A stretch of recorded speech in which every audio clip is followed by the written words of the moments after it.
Rashid Minhas 17 February 1951 کو پیدا ہوئے۔ آپ نے ابتدائی تعلیم لاہور میں حاصل کی۔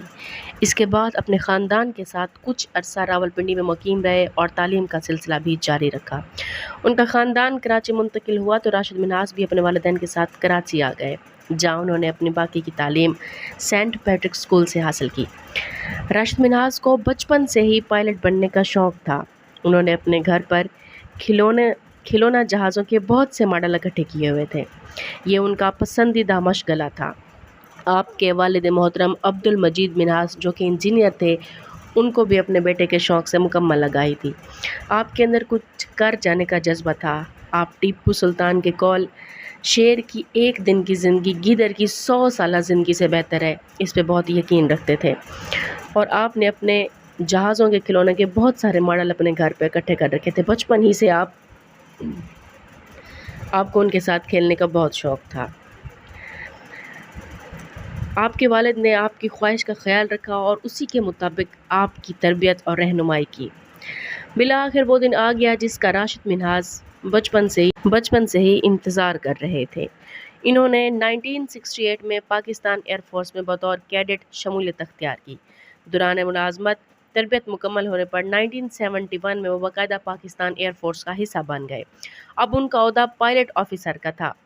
20 اگست 1971 کا دن تاریخ ہمیشہ یاد رکھے گی، جب تمام ہواباز حسب معمول اپنی تربیتی پرواز کے لیے تیار کھڑے تھے۔ سب بے حد خوش اور پرجوش دکھائی دے رہے تھے۔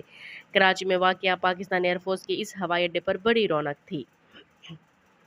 راشد منہاس اپنے T-33 ٹرینر جیٹ میں پرواز کے لیے تیار بیٹھے تھے۔ اچانک ایئرپورٹ پر ایک گاڑی نمودار ہوئی۔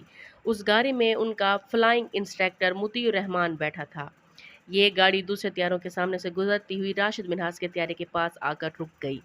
راشد منہاس سمجھے ان کا انسٹرکٹر انہیں شاید آخری وقت میں کچھ مزید ہدایات دینا چاہتا ہے۔ انہوں نے انسٹرکٹر کے اشارے پر کارپٹ کھول دیا۔ مطیع الرحمان ان کے جہاز میں داخل ہو گیا اور پائلٹ کی سیٹ خود سنبھال لی۔ راشد منہاس ابھی صورتحال جانچنے کی کوشش کر رہے تھے کہ آخر یہ مطیع الرحمان اپنا جیٹ میں کیا کر رہی ہیں۔ راشد منہاس ابھی صورتحال جانچنے کی کوشش کر رہے تھے کہ مطیع الرحمان نے دشمن ملک کو اطلاع دی کہ وہ پاکستان کا طیارہ اور قیمتی راز چرا کر لا رہا ہے۔ راشد منہاس نے فوراً ایئر بیس کے کنٹرول روم کو اطلاع دی کہ میرا جہاز اغوا کر لیا گیا ہے۔ یہ سنتے ہی مطیع الرحمان نے راشد منہاس کے سر میں ضرب لگا کر انہیں بے ہوش کر دیا، لیکن جلد ہی راشد منہاس ہوش میں آ گئے اور انہوں نے اپنے طیارے کا رخ زمین کی جانب کر دیا، جو ایک زوردار دھماکے کے ساتھ ختم ہو گیا۔ حادثے میں پیش آنے والے دونوں نے اپنی جان گنوا دی، لیکن ایک شہید پاکستان کہلایا، شہید وطن کہلایا، اور دوسرا غدار وطن۔